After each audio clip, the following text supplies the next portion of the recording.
semangat lagi. Assalamualaikum warahmatullahi wabarakatuh.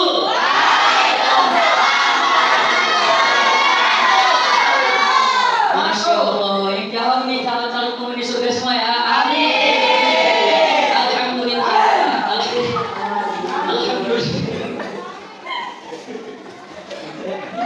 Alhamdulillahirabbil alamin. Wa bihi nasta'inu 'ala umuri dunya waddin. Wassalatu wassalamu 'ala asyrofil anbiya'i wal mursalin wa 'ala alihi washabihi rasulillahi ajma'in. Amma ba'd.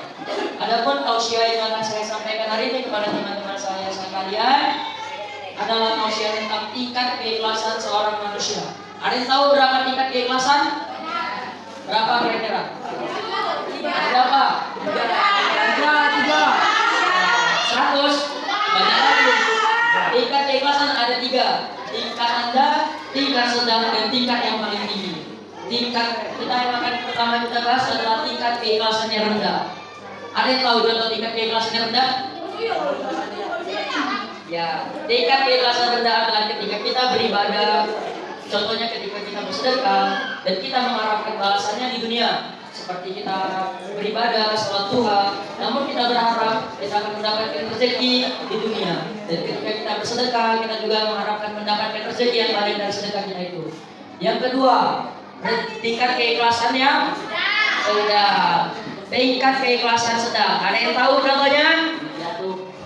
Tingkat keikhlasan yang sedang itu adalah contohnya ketika kita beribadah, namun kita mengharapkan balasannya di akhirat. Nah, contohnya ketika kita beribadah, kita mengharapkan mendapatkan surganya Allah. Oke, untuk tingkat keikhlasan kita yang terakhir adalah tingkat ikhlas. Ada yang tahu? Tinggi. Iya, tinggi. Tingkat ikhlas yang paling tinggi ini adalah yang paling susah didapatkan. Kenapa? Tingkat keikhlasan tinggi ini adalah ketika kita melakukan kebaikan, beribadah, namun kita tidak mengharapkan apapun. Apa contohnya? Ada yang tahu contohnya? Contohnya saya ambil dari lisan Imam ulama yang bernama Syekh Abdul Aziz Ad-Dabbagh. Siapa namanya?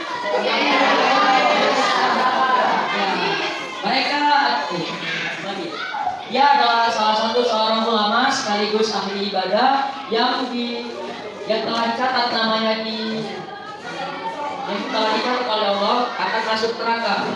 Namun ketika dia sudah dikasih tahu oleh malaikat dia akan masuk neraka, dia tetap beribadah dan tidak mengharapkan apapun. Dan karena keikhlasannya dalam beribadah itu, datanglah malaikat kepadanya dan memberitahukan kepadanya bahwasanya Allah telah merubah namanya dari neraka menjadi ke surga.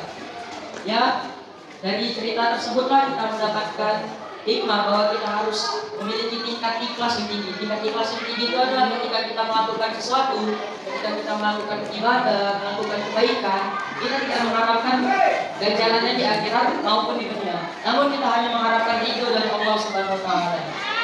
Sekianlah tausiah dari saya, semoga dapat diambil hikmahnya, dapat juga teman-teman mempunyai tingkat ikhlas yang tinggi.